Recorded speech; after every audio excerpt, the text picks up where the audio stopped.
Good evening. I call to order this regular meeting of the Minnehaha County Planning Commission, and I will begin with a few introductory comments. As a courtesy to everyone here tonight, please make sure that all cell phones are turned off. Please note that tonight's Planning Commission meeting will be rebroadcast via CityLink and posted on the www.minnehahacounty.org site for viewing by the general public. Any final action taken on the conditional use permit applications tonight will take effect 5 working days following this meeting unless a written appeal of the Planning Commission's decision is filed in the Planning Office by Monday, March 2nd at 5 p.m. In the event of an appeal, the decision will be referred to the County Commission for a hearing on Tuesday, March 17th at or after 9 a.m. The affected parties will be notified of the meeting date, and meetings of the County Commission are held in this same room. Action taken on the rezoning applications during the public hearing tonight are a recommendation that will be forwarded to the County Commission for another public hearing on Tuesday, March 24th, 2020 at or after 9 a.m. Meetings of the County Commission are held in the same room, and the decision of the County Commission will be final. First on the agenda is public input. Is there anyone here tonight who wishes to speak on an item that is not on the agenda?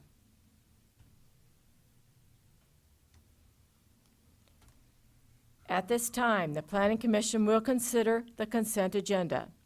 Items on the consent agenda are perceived to be non-controversial and meet all of the requirements of the codes and regulations. The consent agenda will be acted on in one motion with no public hearing on the items unless a member of the public, the commission, or staff requests that item be removed from the consent agenda. The minutes from the January 27th meeting are included in the consent agenda. Does any Planning Commission member wish to have an item removed for discussion? Madam Chair, I'd like to have item 3 held out for a moment.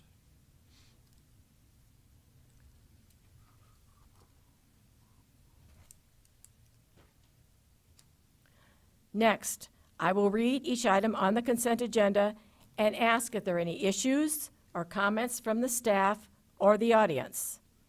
If any member of the staff or the audience would like to be heard on any of those items, please raise your hand and the item will be moved to the regular agenda to allow you to address the commission later in the meeting. Any other items remaining on the consent agenda will be approved by the Planning Commission with the conditions recommended by staff.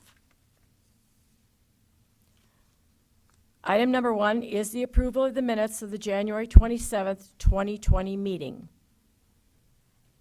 Item number 2 is conditional use permit 20-05 to allow RV storage units on the property legally described as Lot 1, Block 3, Brower 2nd Edition, Southwest Quarter, Section 27, Township 102 North, Range 51 West.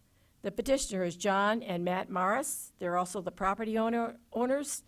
The location is approximately a half a mile south of Hartford.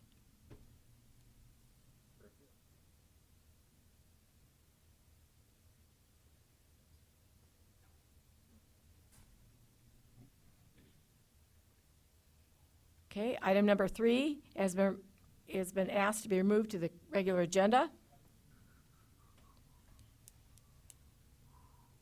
Item number 4 is conditional use permit 20-07 to make 1 building eligibility available on the property legally described as the Northwest Quarter, in parentheses, except the north half, the Northwest Quarter, and except Tract 1, Carpenter's Addition, into parentheses, Section 7, Township 102 North, Range 48 West. Petitioners, Matthew Swatwart, if I pronounced that wrong, I'm sorry. Chuck Sutton Auctioneers. Property owner is Terry Carpenter. This is located approximately 5 miles northwest of Brandon. You wish to speak to this item? Yes. Okay. We will remove item number 4 to the regular agenda. Item number 5 is a conditional use permit, 20-08, to expand the existing amusement and recreation facility to allow roller coaster on the property legally described as the east half, the northwest quarter, the southeast quarter, and the northeast quarter, the southeast quarter, exception H-1, and except track 1, Alvine's addition, that's the end of the parentheses, section 36, township 101 north, range 51 west. Petitioner is Francis D. Phillips. He is the president of Wildwater West Water Park LTD. He's also the property owner. This is located 3 miles west of Sioux Falls.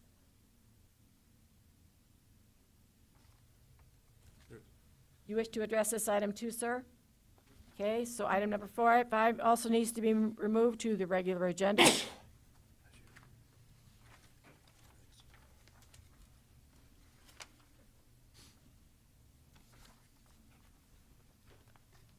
So I will need a motion to approve item number 1, number 2. I'll make a motion. Second? All those in favor? Aye. Aye. Opposed? Motion passes. If your item has been approved, you are free to go. Otherwise, we will start with item number 3. Madam Scott? Chair, I don't know that we need to do the full presentation, but there's a letter in the packet that was written to the applicant, and I'd like to know what the applicant's plan is on this. Scott, you want to address that? Sure. Scott Anderson, Planning Director, and for those in the audience and for those that might be seeing this as a recast on television, this is a request to allow a larger building. The applicant is limited to 3,600 square feet of total accessory structures, and he's requesting 16,092 square feet. The applicant is wanting to build a new building which is 60 feet wide and 136 feet long, and there's a site plan, and I'll show you that. This is basically at the Renner Corner, just north of the Renner Corner, and it's on Highway 133, which is just runs north off of 258th Street. There has been a property, there's a zoning violation, and I think this gets to Commissioner Barth's question. There has been a zoning violation on the property. The property owner moved a 12-foot by 24-foot structure onto the property without obtaining a building permit. And in your packet, you'll notice that we sent several letters. The most recent was back in January, which was letter number 5, indicating that he needed to come in and do something with that zoning violation. And I actually then talked to him in person and explained that he needed to get a building permit, even if it was a moved-on building. He told me that he had never received any of the letters that we had sent, which we didn't get him back in the mail, so I don't know where they went. But he indicated to me that he would have the building moved off, and I told him that he would need to have the building demolished or removed by next Monday at 5 p.m., which is our deadline for an appeal. Otherwise, I would appeal the item myself, and we would go to the county commission, and that we would have a discussion on the illegal building that's out there. So the way that the conditional use permit is written is I have included a condition, so it's in black and white for the applicant, indicating that, which is condition number 8, that the 12-foot by 24-foot accessory structure moved onto the property without a building permit is to be removed by March 2nd, 2020, which is next Monday. So what I'll do is go out on Monday afternoon, 4 o'clock, and see if it's there, or sometime in the afternoon. But I'd be glad to answer any questions, and I'm not sure how we're moving this. So this is the subject property, and you can see the Renner Corner. So basically across the street is the storage units, and there's more storage units to the south.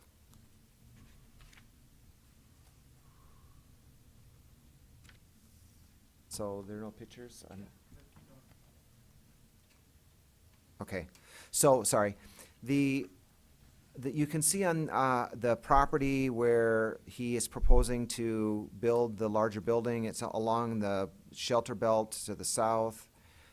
Here's a copy of, or basically a schematic of what the building's gonna look like, the proposed building. It's basically a Morton building. And this is the existing house. This is the storage units across the street. This is looking north. This is the site where the property, where the building is gonna go. And this is looking straight south where where the building is gonna go. So I would be glad to answer any questions that you have. You can see there are several buildings on the property, and that's why we come up with a large area of square footage of buildings, because there's a lot of buildings. It is a larger lot. It's almost 30 acres, and he has an agricultural business that is a venture that is going on that property. Any questions? You fully aware that that building has to be removed by the date? Yes, I talked to him in Okay, person. okay. And gave him the date, and he understood that, because the way the conversation came about was that 12, I asked him, I said, so are you going to get a building permit? Because that 12 by 24-foot building was not included in that square footage. And I said, if you haven't included that, we're gonna need to increase the amount of square footage that you're requesting, so it all comes up, so it all adds up. And he said, well, I don't wanna mess with that, I'll just remove it. I said, that's fine, that is your option. You either need to remove it or get the building permit, and we do the notice correctly, because I wanted it done correctly. And he said he would remove it. So Scott, so he does remove it, wherever he relocates it at, it's gonna be a violation there then too, He right? can get a building permit. I mean, wherever he wants to move it to, they get a Okay. building permit. All right. Or he demolishes it. Okay. Or he moves it out of the county. Or he could leave it there and get a permit. He could, but then we're gonna have to rework this request. And I don't know if he's here tonight. He also knows there's several places that, in our application process, that we tell them they need to be here present, so. Jeff, did he answer your questions? Yeah. Okay. Madam Chair. Becky? And correct me if I misheard, Scott, but I thought I heard you say that there was an egg business going on or something, but in item number 6, we have written that the use of the accessory structure is for private use and storage. So I guess I need some clarification. It's private use private use for, it's not for commercial use. It would still be considered an ag use or a personal use. And I have a copy. There's that Hydro Green is the business that is operating out of there. So it will still be in compliance with that condition. Okay. Did you also say that the petitioner is not here? I don't believe he's here.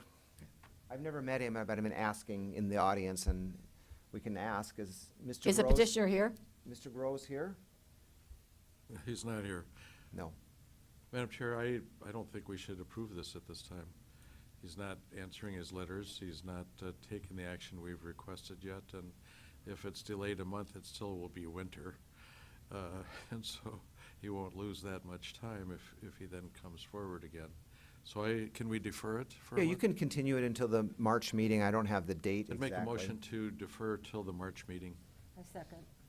A motion made second to defer item number 3. Public All those in favor? Aye. Oppose? Motion passes. So it'll be Madam deferred till next Chairman, month. you need to ask, before you take, you're gonna need to ask for if there's any public input. Oh, I'm sorry. Is there anyone in the audience that would like to speak to this item?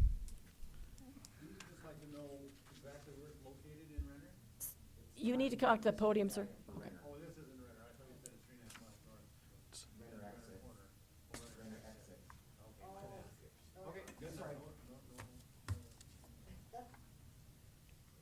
Do I have to redo the motion again? Here, I make a motion to defer till the March Planning and Zoning meeting. I second. Okay, a motion's made and seconded to defer item number 3. All those in favor? Aye. Opposed? Motion passes. So item number 3 will defer to the March meeting. Item number 4. Kevin?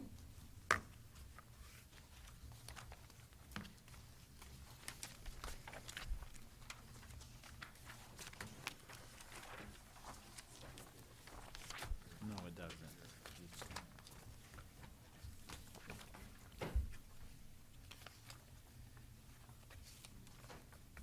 Kevin Hookman, County Planning Department. Item number 4 is conditional use permit number 2007 to make a building eligibility available on this property described earlier. Let's see. There's my map.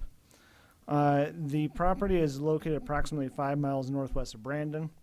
It's a 134-acre property that had 3 building eligibilities at one time. And they have been utilized on the property, and this is the last remaining eligibility on the property. The petitioner has submitted a site plan showing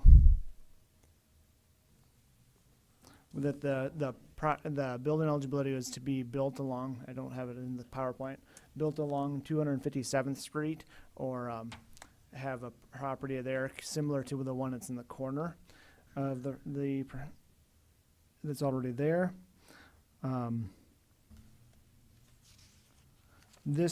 Moving it closer to that road, 257th Street, will keep the remaining land agricultural production. That's going to be a larger chunk of the property. And the property owner recently sold one lot off this quarter section, and this will be the kind of the last lot that will be in the row. The conditional use permit criteria to go over for all conditional use permits, it would be the effect upon the use and enjoyment of the property in the immediate vicinity for uses already permitted, and upon property values in the immediate vicinity. As you can see, the property is mostly ag. It'll continue to be mostly ag, but there is also residential acreages throughout the area and scattered, and this will join with those. So it's not likely to affect the uses already permitted. Number 2, that the effect upon normal and orderly development and improvement of the surrounding vacant properties for uses predominant in the area. Again, this is just a continuation of the uses in the area, and it's not likely going to be changing, as it is 5 miles from either Brandon or Sioux Falls. Number 3, that utilities, access road, drainage, or other necessary facilities are provided. The petitioner will have to extend any utilities and get the driveway permit as needed for any new properties that will be formed. Number 4, that off-street parking and loading requirements are met. That'll be met when the dwelling is built. Number 5, that measures are taken to control offensive odors, fumes, dust, noise, and vibration and lighting, inclusive of light of signs, so that none of these will be constitute nuisance. As this is a residential structure or residential building eligibility, if this was to become a residence, they'll have to follow the public nuisance ordinance, as well as generally speaking, residential uses aren't very nuisance prone. And then number 6, that health, safety, and general welfare of the public and the comprehensive plan. This does cluster eligibilities into one area, as the Envision 2035 plan encourages, and the health, safety, and general welfare of the public will not be negatively affected. Staff does recommend approval for this conditional use permit number 2007, with one condition, that a right to farm notice covenant shall be placed in the deed prior to the issuance of the building permit for a single-family dwelling. So I guess this is a pretty common permit for this body here at the Planning Commission, so if there's any questions, you can ask them.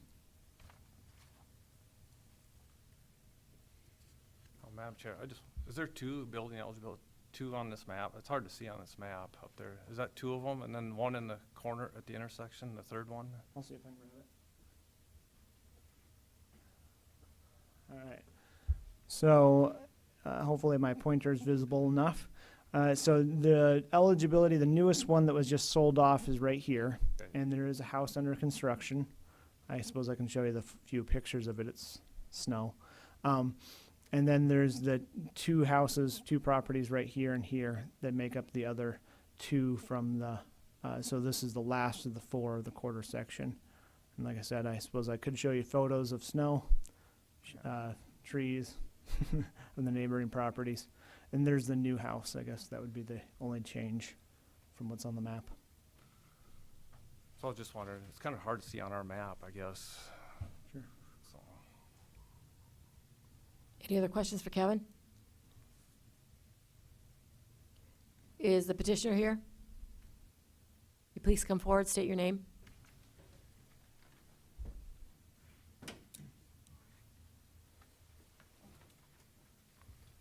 Terry Carpenter. Terry Carpenter, Your address, please, sir. Crooks, South Dakota, 47052, 256th Street, Crooks. Any questions for him, commissioners? Not at this time, thank you. There was someone here in the audience that wishes to speak to this item. Will you please come forward, state your name and address? My name is Matt Mueller. My address is 47871 257th Street. And I was just curious about the building eligibility. If you could, can I go back? Map? or what? Right.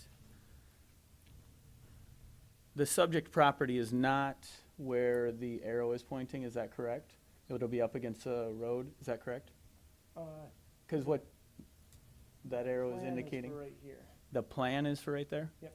Okay, and is this for a building eligibility or a housing eligibility? It's the same thing. It's the same thing. Okay, so there's only one thing that's gonna be put on that property, as far as either a house or a building of some sort?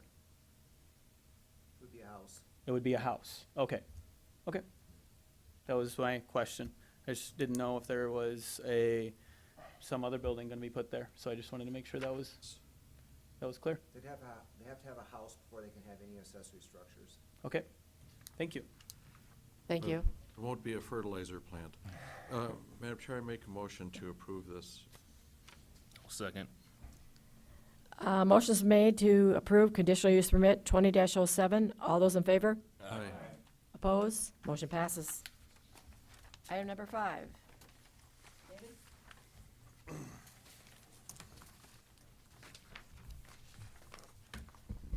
Good evening, Planning Commission. David Heinold, County Planning Department. Skip forward here.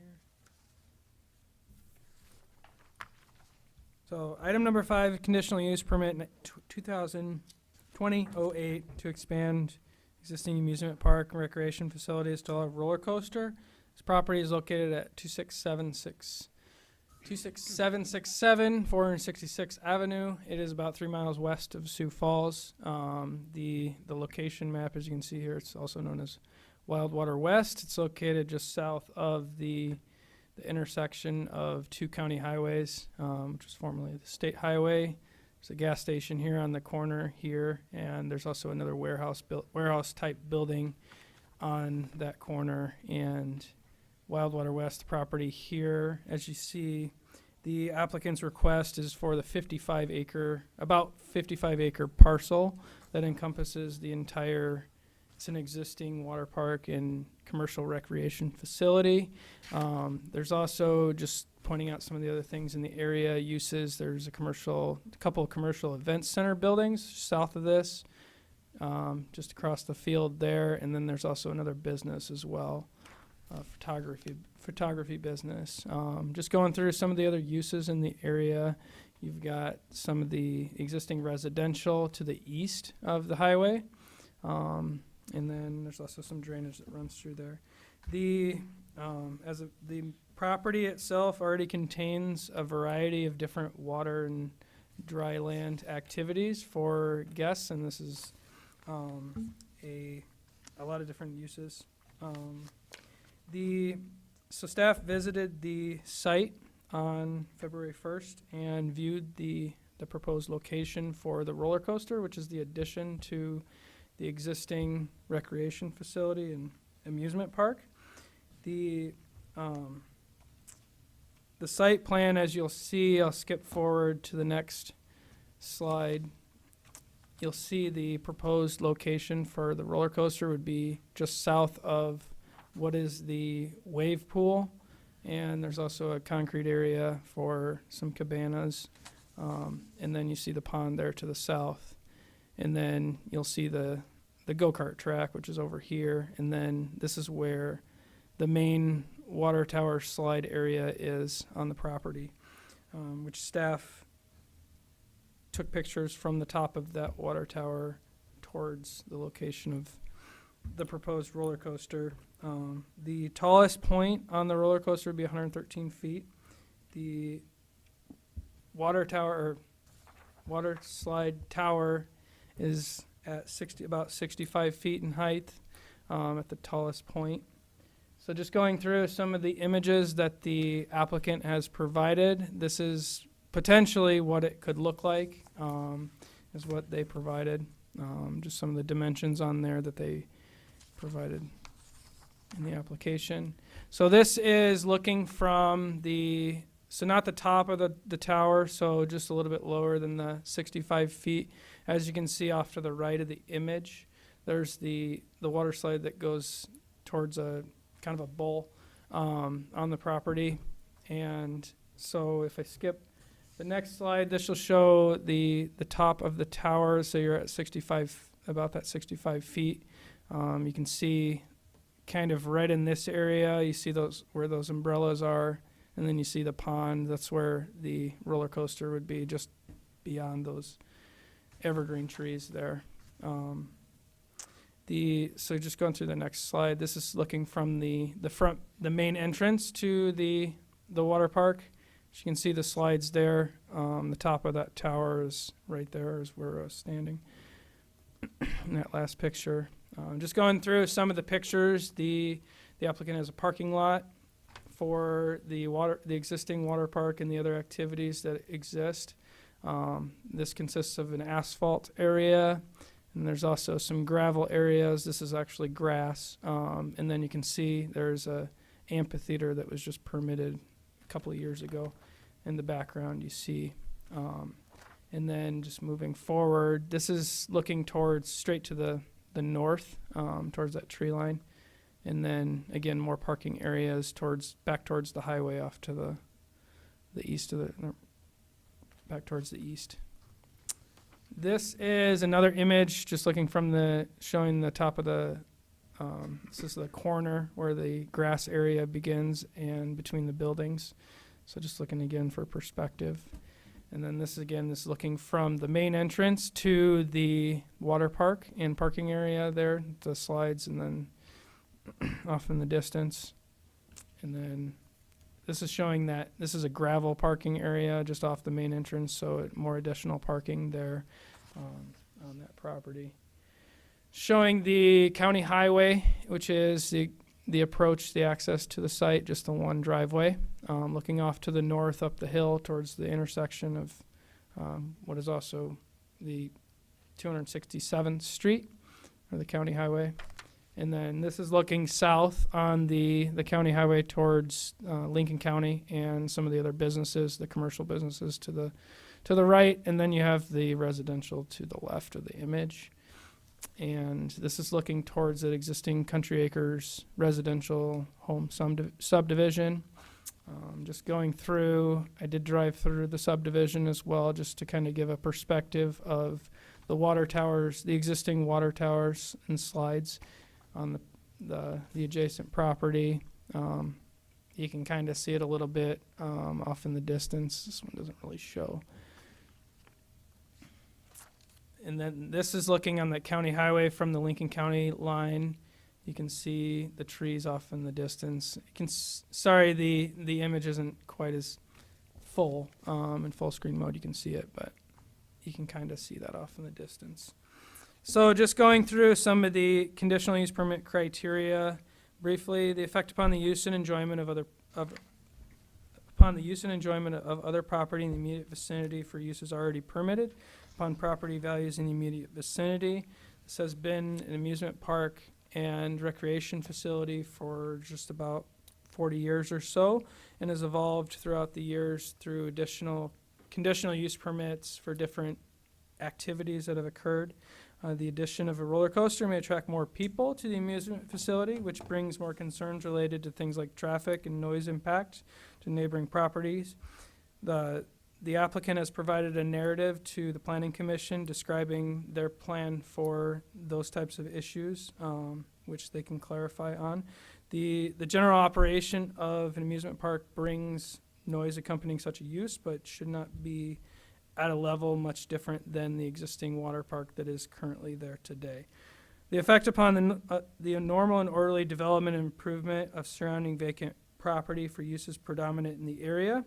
This isn't a use that's actually spelled out specifically in the conditional use section, but it does, a recreation facility is what it would be considered as, and it's similar to other types of commercial recreational uses that are allowed by a conditional use permit. So the predominant land use among the surrounding properties is agricultural. As I mentioned, there are those other uses such as commercial and residential. And so much of the area is dependent upon the use of building eligibilities over the next 20-year planning horizon beyond. The further expansion of the amusement park and commercial recreation facility should not negatively affect the normal and orderly development of surrounding vacant property. 3, that utilities, access roads, drainage, and other necessary facilities are provided. The location of the amusement park and commercial recreation facility is along 2 county highways, which provides access to the surrounding areas. And so the existing facility utilizes an on-site drainage, so there's a creek that kind of runs through there for managing stormwater runoff. The applicant already has the on-site facilities, as you saw in the pictures of the tour of the site. You can see where that tree line was for the operation of an amusement park. 4, that the off-street parking and loading requirements are met. The petitioner already supplies enough parking for the multitude of different uses that occur on the property.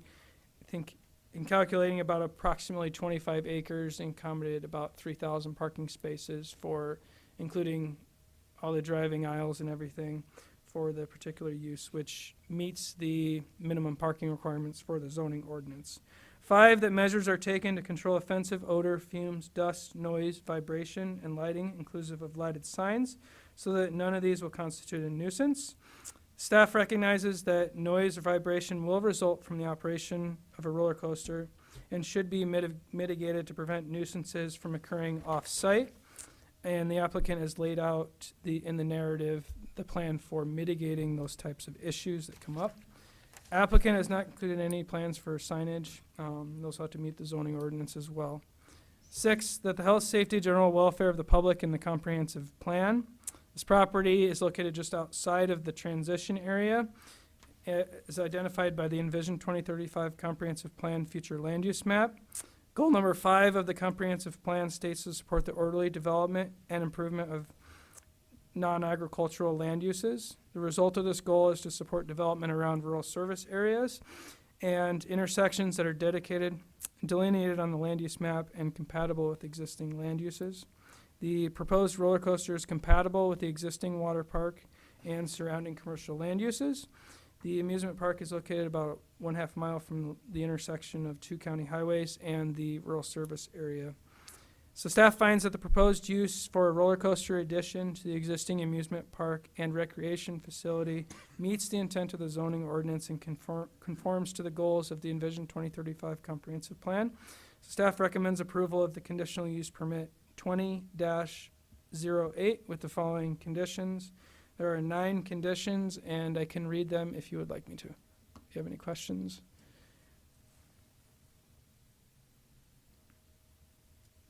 Any questions for David?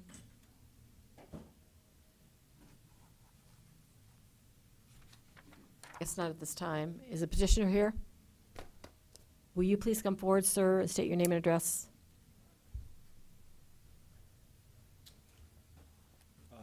My name is Francis Phillips, GM of Wildwater West, 1700 South Carter Place, Sioux Falls.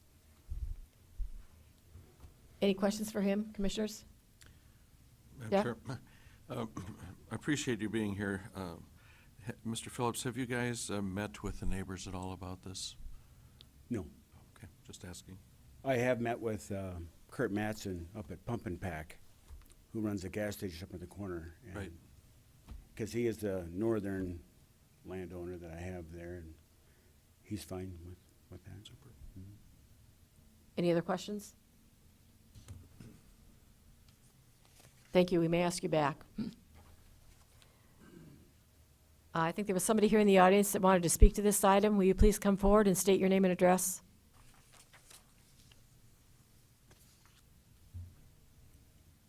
Madam Chair, my name is Tim Medill, 26785 Country Acre Drive, a Country Acre development. I don't know, I've never done this before, so bear with me. My I don't know, sir, can you get a larger of that to include the development?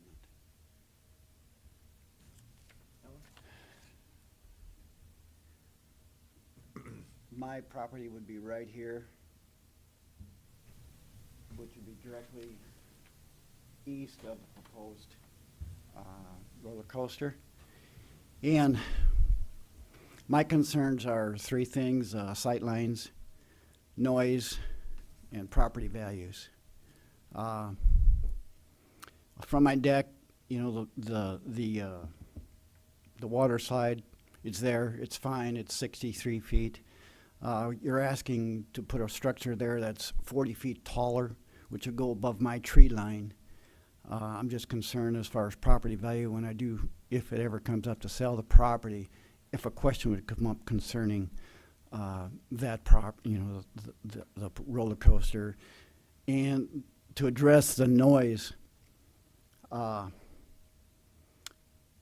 read the petition, and it's supposed to be, state-of-the-art, quiet roller coaster. But the noise is the people. Right now, there's music, and of course, people with screams and such. And it's acceptable right now. But what you're going to do is you're going to add more people to that, which adds more noise. Right now, it's fine. Right now, I mean, I'm fine with the way things are right now. But I just feel that adding another attraction is going to bring in more people. The parking, that lot is always full when it's on a warm day, and so their parking lot is full. Traffic, there's always concerns about people leaving the water park, making sure people are stopping and such for cross traffic. It's just that I've never done this, and I just feel it's something I had to say. I don't know, there's probably 5 other people in this development that were given the same letter, but I feel if nobody shows up, it's going to go through. And I just wanted to let you know that I don't feel comfortable with the sight line and the noise and property value. And that's all I have. Thank you. Thank you. Is there any other person in the audience that would like to speak to this item?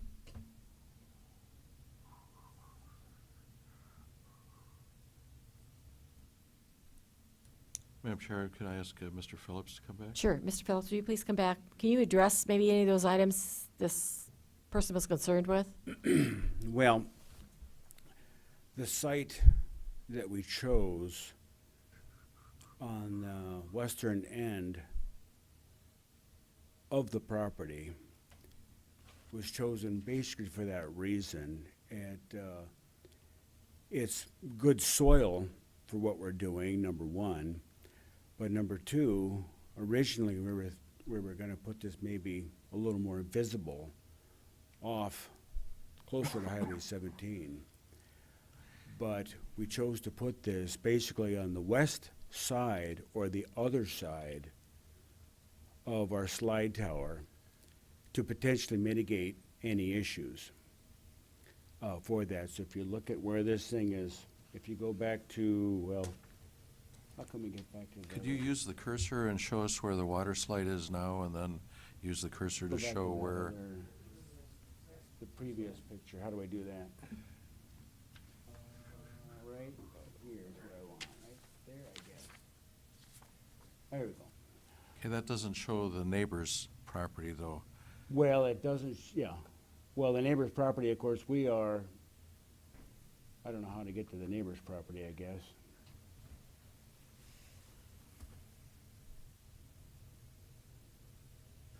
So It's gonna be like right here. that's, So there, wherever the water slide is, it's right, wherever the pond is, it'll be directly north of that pond, which is well within side the property that we've got. well, We're then the putting this place thing, you're looking for the roller coaster is to the left of that, to the west. see the pond right where the arrow is, It'll be show 'em where straight the north pond of is. the There's the pond. pond. Right, Okay. right at that pond level. So that's you're, what I you're was well wondering. within the property line. Oh, yeah, I just wondered where it was relative to the Right. highway. Number so- two, the design, there are lots of roller coasters out there. Of course, the last one you want is the wood roller coaster. That is a roller coaster you'd hear from 4 miles away, clanging and banging and all of that. This particular coaster that we chose is a very benign coaster, really. It's, in the coaster world, this is medium to medium small as far as coasters go. So when we did our feasibility study and looking at this potential, this is a roller coaster that a park like ours, basically a family park, we're a regional attraction. Is what we are. Started out, as a local attraction. Now we're a regional attraction. So, sometimes slow and steady wins the race. So I've been the general manager there now for 30 years. And I believe that we've been good neighbors to everybody there. All of our neighbors that we have. We watch all things, safety, of course, being number one. But like I said, go back to what I originally said. The location that we chose, which is right directly north of that pond, as well, is basically in the center west of our property. So I thought it was a great location, staying far enough away from everybody. As far as noise go and vibration, this monorail system coaster really is a new age of coaster and very streamlined and makes virtually no noise.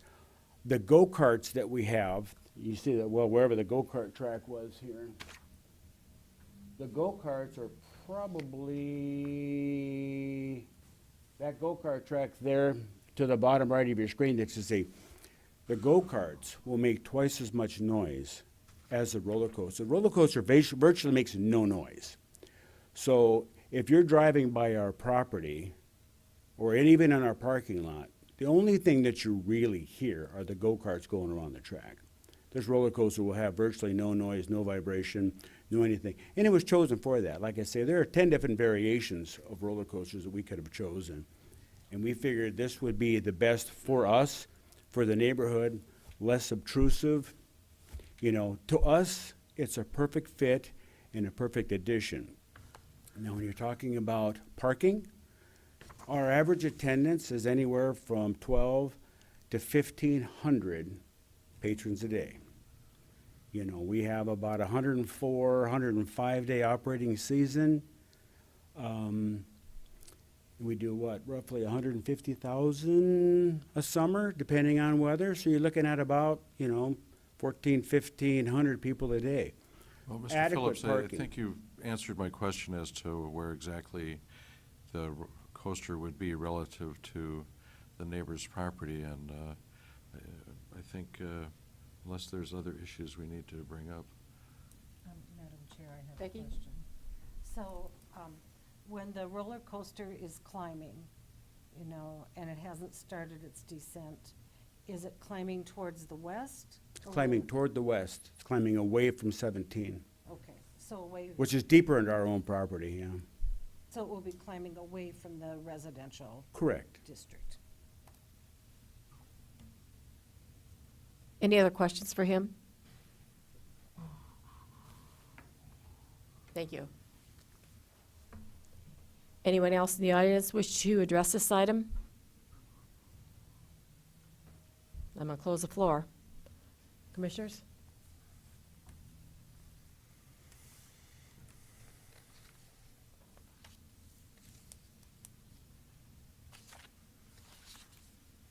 Yes, Madam Chair, if I may. Mike? You know, I appreciate Tim's concern with sightlines and noise.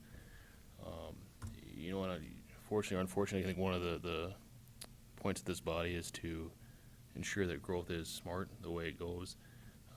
What I'm saying is, we're not putting a roller coaster on a greenfield site right next to a new neighborhood. You know, this amusement park exists, and a lot of those noise concerns, I think, are already probably a component of that facility. I guess with that said, I guess I would make a motion to approve. I'll second that. That's with the conditions as staff recommended. Correct. Okay, a motion's made and seconded to approve conditional use permit 20-08.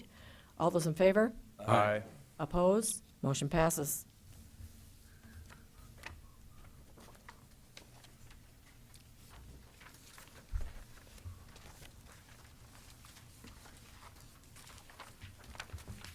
Move on to the regular agenda. Kevin is rezoning 20-01 to rezone from A1 Agricultural District to the C Commercial District. Kevin Hookman again, County Planning Department. Item number 6 is a rezoning, number 2001. And this item has not read the whole legal description, so I'll give it a try here.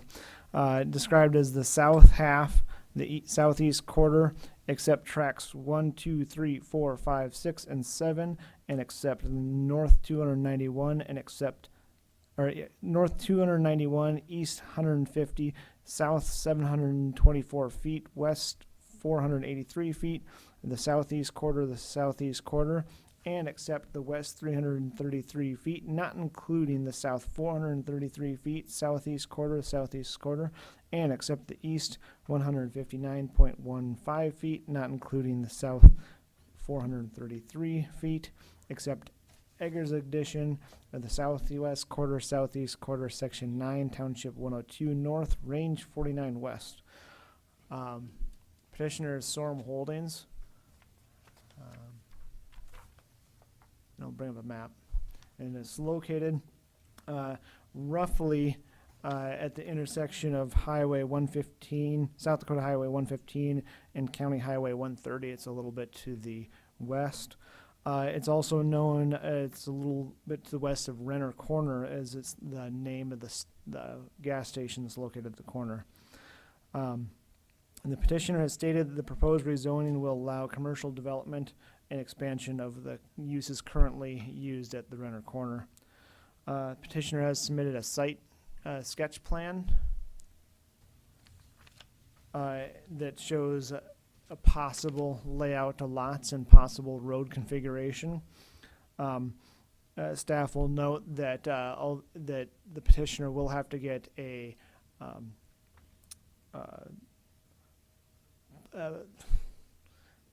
preliminary plan before finalizing a lot layout like this, and that the County Highway Department and the South Dakota DOT must approve any access onto the highways since there's roads that are planned for the development. And I will start with continue with a little bit of concerns, I guess, that staff has about the development.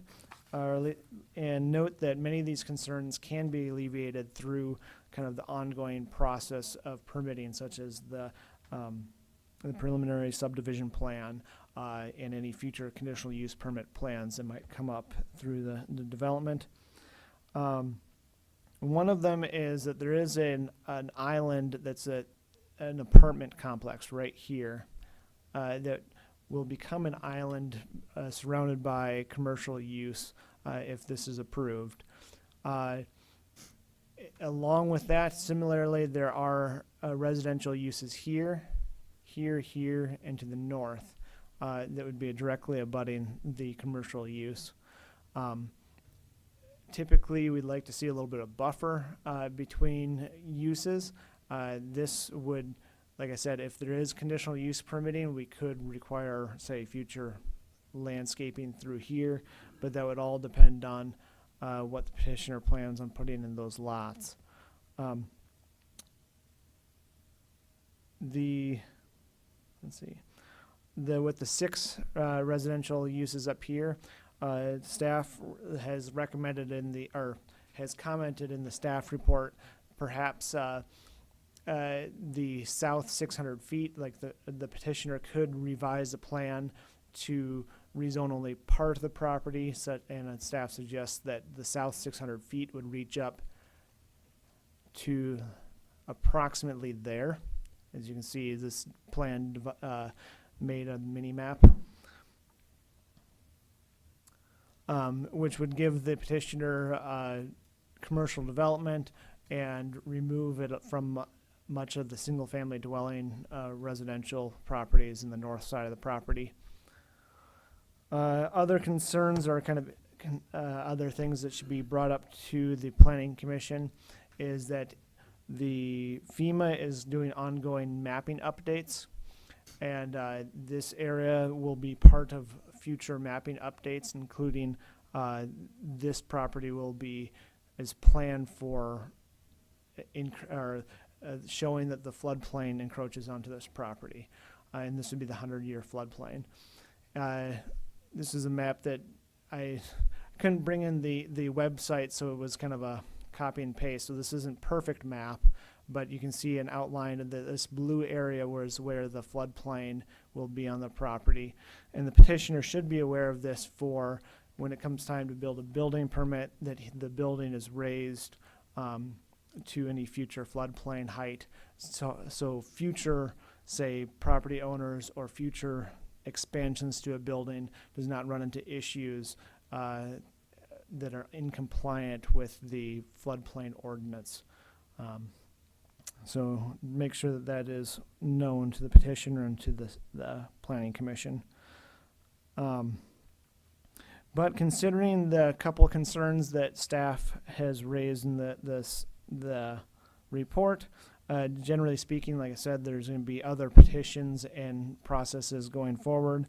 And this area is designated as a half-mile rural service area in the Envision 2035 plan, being that this is designated appropriate for a limited commercial development up to a half-mile from the intersection. This area is also in the Renner Sanitary Sewer District. The petitioner would have to work with the Renner Sanitary Sewer District, but that would be better for the growth of a new subdivision than to have, say, a small on-site wastewater management within a floodplain area for each building.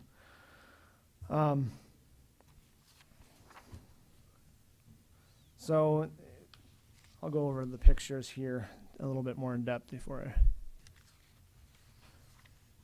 So this is looking to the property from the south. You can see the residential uses, and there's kind of a little farm type operation right at the north end of the property here. And this is looking to the north, or it's looking to the east of the property, the apartment complex right here. And then the Renner Corner is just beyond that. Oops, wrong way. And then this is looking to the northwest with the farmstead, the lower density residential. And then further to the west is the Renner Lutheran Church. All right, and then this is looking from the kind of middle portion of the property, looking to the west. And move the right direction. To the northwest, to the north, this is the residential properties along the highway. And then finally, this is the apartment complex again.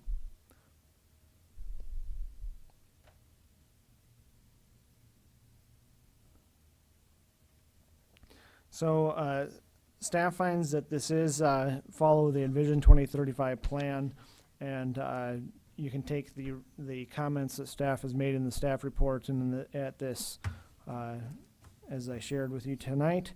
We do recommend approval of rezoning 2001 to rezone the property from A1 agricultural to C commercial, and I'll take any questions. Commissioners? Not at this time. Is the petitioner here? Come forward and state your name and address. James Sorum, 3208 East 33rd Street, Sioux Falls. Any questions for him? Madam Chair? Jeff? Mr. Sorum, I appreciate, I know this area fairly well, and I do have grave concerns about flooding going on there. In fact, I wish that the whole village of Renner would move the other side of Highway 115.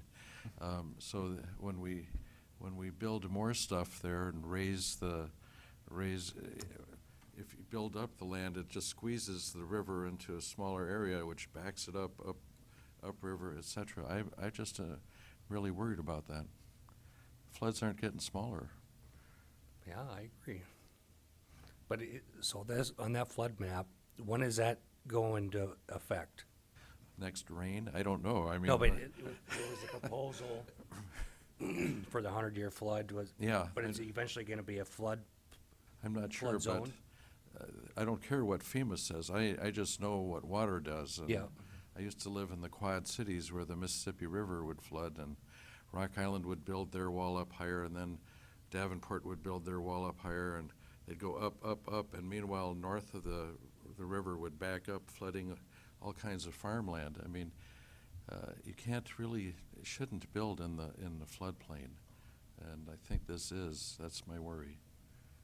Well, it's yet to get any water there yet, but yeah, who's to know in the future? I don't know. Yeah. Any other questions for him? Thank you. Thank you. Is there anyone else here in the audience that would like to speak to this item? Please come forward. State your name and address, one at a time.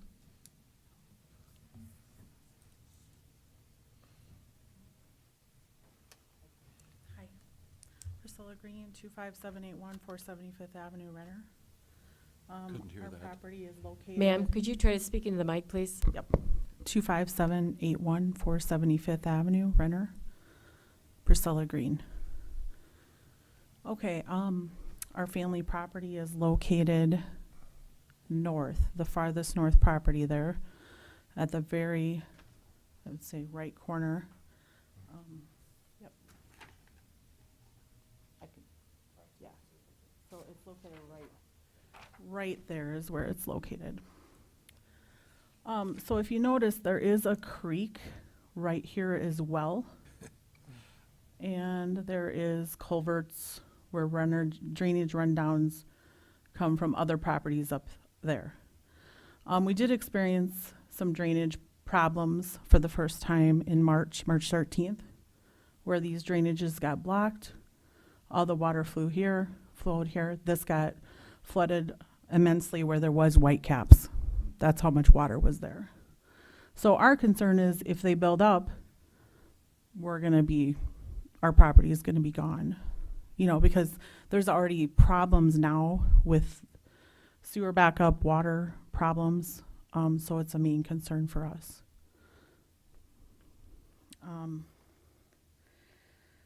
As well as we're not really sure what they're building. Nobody is telling us anything. Nobody's communicating with us or letting us know. We just get this letter and we hear commercial, possibly apartments, possibly additional businesses. We don't know. It's never been addressed to us. So we have a few concerns. If they can legitimately prove to us like this would work, we're open to that as well. But right now we're still experiencing problems. So. Okay, thank you. Yep. Have a basement? Use your house The as a properties basement? Yeah. around there do. There are several properties next to us. Ours had a crawl space and it did sink. My mother knows the approximate feet, but it's pretty much right down to the ground. It's pretty soggy still. Even over the winter's time, it still has not dried out. The neighbors next to us, yes, the water went in there and ruined their basements. They had to remodel, so thank you.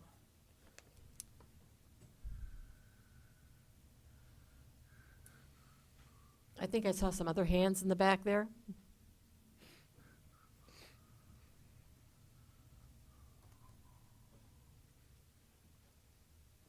Good evening. I'll try to keep it short. Nancy Rasmussen. I live at that house, 25781 475th Avenue. March 13th, culverts blocked. The water from the creek on the east side of the highway, due to culverts being frozen, flooded my house totally out. I did have a crawl space, if you're old enough to know what a crawl space is in your house. I don't have it anymore. It's full. My house sunk 5 inches. That whole area where the creek was in the we call it the Longhorn Field. It's the Hofer property, the cattle farm. That flooded.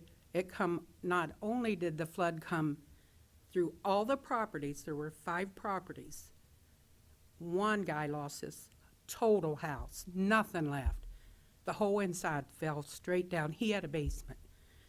Neighbor beside me has a basement. He's working at about $70,000 to repair it. 2 people across the street had basements. One is at almost $100,000 to redo the block on her basement due to the water. We feel that if there's going to be any kind of commercial businesses put in that property at all, where those 5 houses on Highway 115 are 5 homes, 4 now since Jim lost his, it's gonna make it even worse. I mean, I need to redo my house, but I put it on hold because of this. I don't have the money. FEMA's still working in the area. They didn't give me no money. They give me rental assistance if I want to move out. I've lived there since I was 28. I don't want to move. I like the country life. I don't want no apartment buildings. I don't want no bars. I feel that the flood, if they build there, that the water, where's it going to go? It can't get through to the river unless they put a drainage in there. The sewer that goes behind our house is in the alleyway, the leeway for fire department. The sewers are over 100 years old, I think. We're working on them now to repair and fix. And the noise, if they put apartments, I would like to know what kind of business is going there, where it's going to go. Why we're just right where the renter apartments are, why is it just mentioned there and on each side and north, but not our 5 houses along the highway? We were extremely damaged by that flood. It ruined my house. My house is now full of mold, and I work constantly trying to get that crap out of my house due to floodwaters. And if I have to tolerate noise, if it's housing apartments, I don't want no housing apartment. I look out across the field to look at the field and to see the sunset. Apartment buildings go up there, I'm not going to see nothing but an apartment building. And it's offensive to me that any kind of business wants to come behind my house. I know we have to have progress, but what are you going to put there? And it flooded. The water level is still up. Sure, it went down 2 feet in December, but it's back up again. I had the water flow chart for renter I should have brought to you. The water never goes down there. I have a well on my property, a deep well. It's always full right up to the top, and it's a 25-foot well. It's always full. And the sewers, that's something they got to take up with the sewer, but the property value of my house from the flood has already went down. If they put apartment buildings there, might as well demolish my house. It's not going to be worth a thing. So that's all I have to say. I don't want no housing apartments or any kind of apartments built behind my house. Maybe after I'm dead, then they can, but for right now, I don't want it there. So I could go on, I've got a list, but that's the main issue for me. Thank you. So I'll clarify for the planning commission and the audience. The proposed property is rezoned to C commercial, and apartment complexes would not be a permitted use within that zoning district. So there would be no apartment units, it would be commercial uses. Thanks, Scott.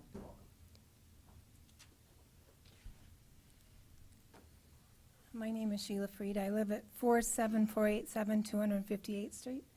So my house is just across the street to the south. And my concern is I agree with the others that we looked across and it looked like a lake when it flooded. And honestly, there were whitecaps.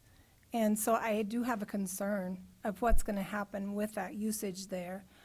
Depending on what the usage is, I have concerns of traffic, increased traffic, and property values.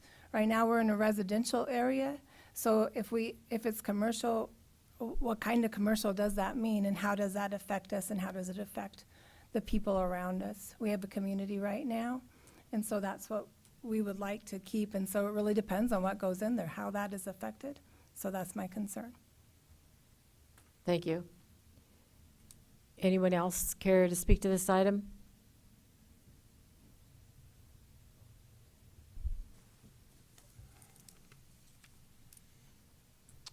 Harold Dollars, 25703 Packard Lane. Could one of you just, it would really help us, what C commercial mean? And is that ag commercial at all or not? So like hog confinements, anything like that go in there? Could you just help us? I think that would help a lot. So C commercial in the rural area is generally commercial. So typically speaking, permitted special uses would be retail, warehousing type things, less than 10,000 square feet in size for a building. Service works, but it's still going to be all mostly confined to that 10,000 square foot building size. Many more uses are allowed in commercial, but does require a conditional use permit to allow other uses such as a bar, or I'm just trying to think of some of the other uses. Storage facility? Storage facilities would require a conditional use permit, that sort of thing. So, yes, there are uses that are allowed as permitted or permitted special where they can, if they meet some small standards, they could do it, but the vast majority of uses do require a conditional use permit. So they would have to come back here to describe what they're doing. Does that help? Thank you.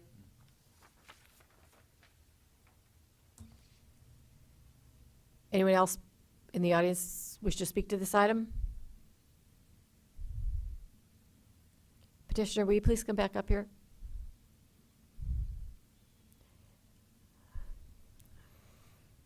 You want to address any of this? Yeah, so Okay. only thing we really don't have anything planned at all, really, right now. The only thing of this land been in our family for years and years. So my grandmother passed away, went down to their siblings. Their siblings wanted to sell it. So we want to make sure we keep it in the family. But we're thinking, well, we're not farmers, so the only way to go would be to zone it commercial. As far as apartments, no, we're not doing anything like that. If anything, we'd put a retail, or actually an office space somewhere. We don't know exactly what the plans would be, but we have some tenants that rent from us now. They want their own building. So that's an option that we would do, just an office space. And then if we expand our jerky and sausage products at the Renner Corner, we would want a building basically strictly for doing the jerky and sausage and the packaging, all of that. Not slaughter, nothing like that. And then the rest, there's like 2 acres we'd offer for sale to the homeowner on the west side of the property.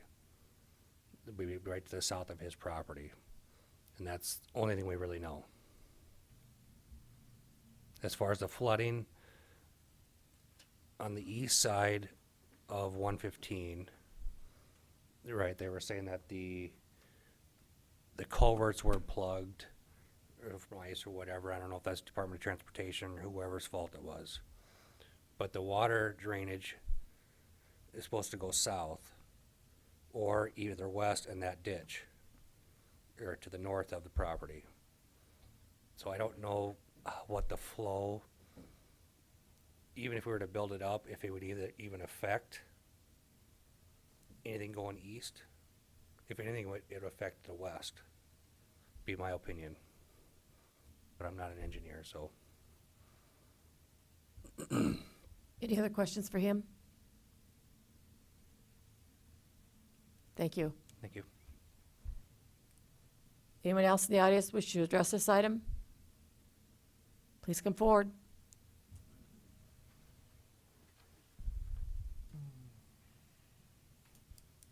State your name again, please, and your address. Nancy Rasmussen, 25781 475th Avenue. If there is any kind of commercial land built on that property at all, and they can build it up, where's the water gonna go? Here's my house, they have their land built up high like this, where's the water gonna go? It'll go on my house. You can't build that property up, it keeps sinking, it's sand underneath there.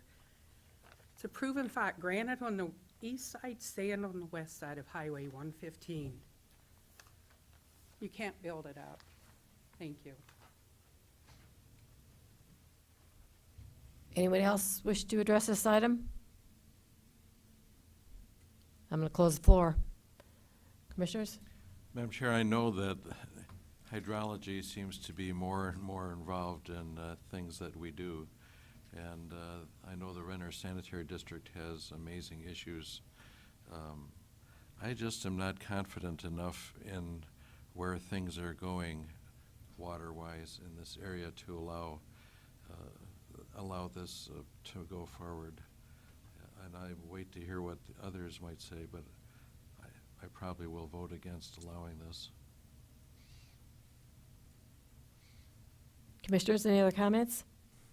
Madam Chair, I'd just kind of like to echo exactly what Jeff stated, because I know that is a rural area that floods quite easily and frequently. So I think I will right now say that I would be declining to vote for it. Madam Chair, Becky? They have summarized it well. I'm really concerned about the flooding issues, and I'm familiar with that property, and it's already low and wet now. So at this point, I'm not comfortable approving. Thank you. Adam? So what I thought about when I read the material was the flooding was come to mind, I guess. Madam Chair, I'll make a motion to deny this zoning 20-01. I'll second. Okay, a motion's made and seconded to deny rezoning 20-01. All those in favor of that denial? Aye. Motion passes. Any old business, Scott? Just a couple of items. In your packet of information, I provided you sort of a year-end summary for 2019, and there's a recap there. You will notice that the volume of building permits and the revenue generated through building permits were down about 15% from the year before, and some of that can be attributed to, in 2018, we had a product called Change Finder, which was our aerial photography supplier or vendor, basically compares the 2014 to the 2018 imagery, and then runs you a list of new structures, and we were able to cross-check what didn't have building permits, and as a result of that, there were quite a few more permits issued in 2018. That's part of it, Part of it is economically driven as well, I believe. But anyway, this is just for your information, sort of gives you a recap of what we've done. So that's under old business, just sort of a recap. And then under new business, Madam Chairman, if you would like me to go on, I just wanted to give you, you may have been following this in the news, Senate Bill 157. We've been working closely with our lobbyists through the state, and I've had several representatives from the state contact me, soliciting my opinion on the bill. This basically, and we worked with the state's attorney, and we met with the county commissioners. They've gone out there. Our Cindy Heiberger went out and testified on behalf of the county, I believe, on this. So basically what this does is sets up permitted special uses, which we already have in our zoning ordinance.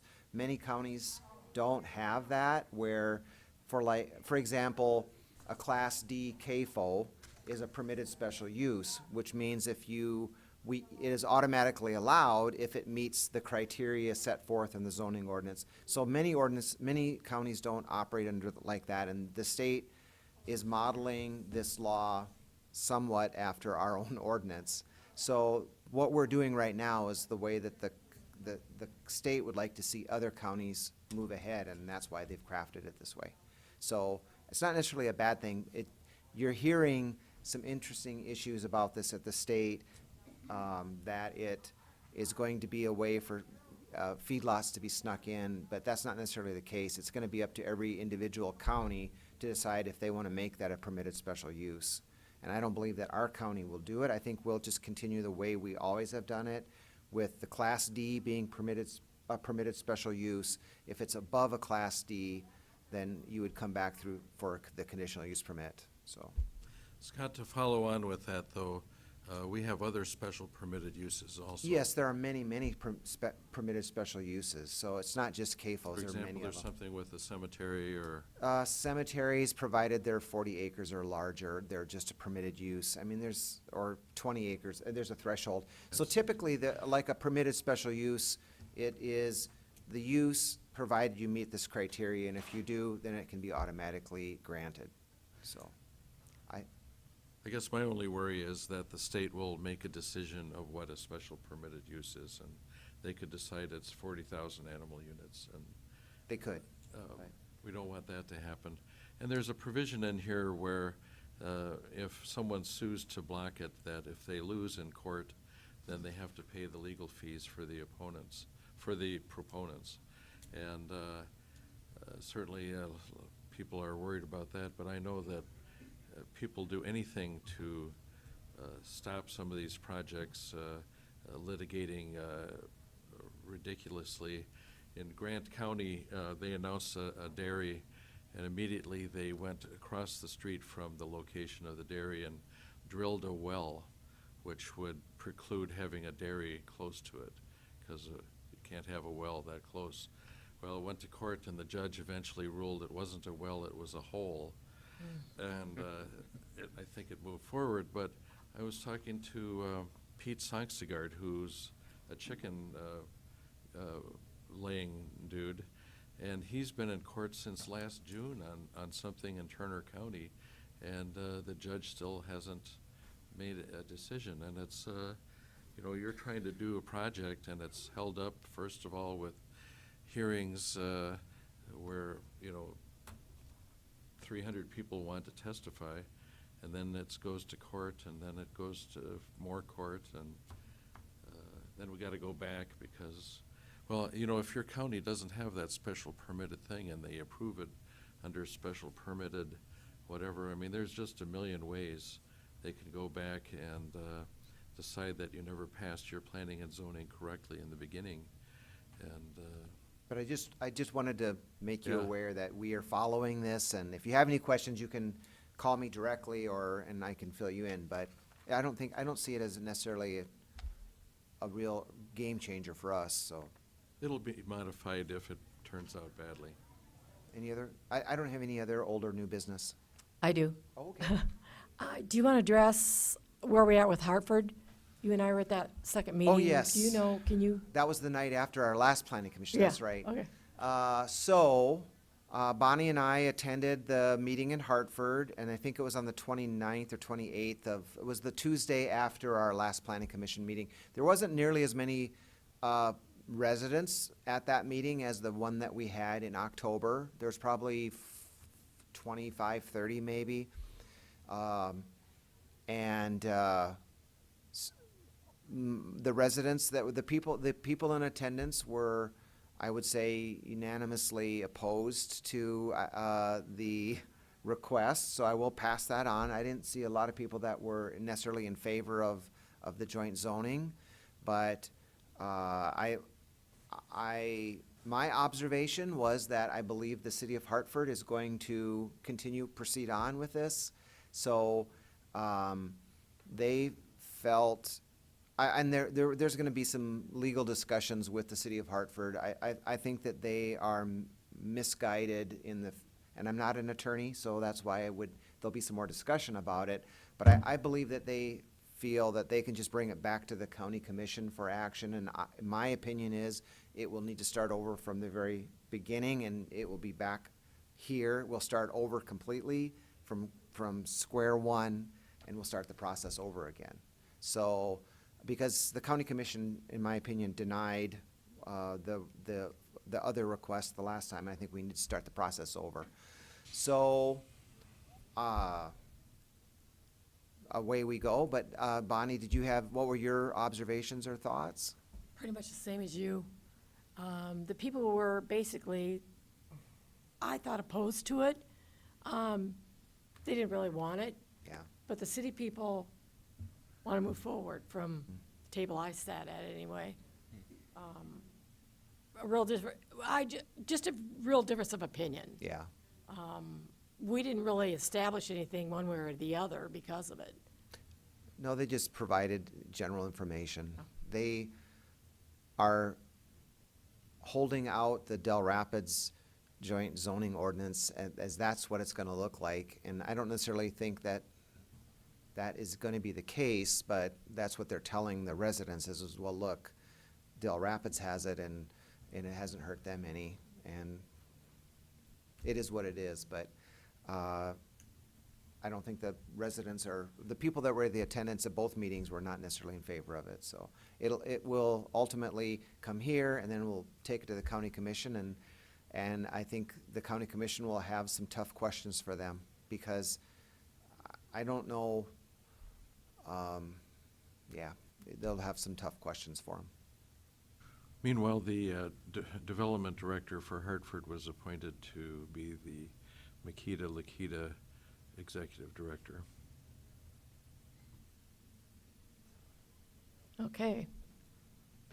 I need a motion to adjourn. So moved. I'll second it. All those in favor? Aye. Opposed? Motion passes. Thank you, everyone. Donna.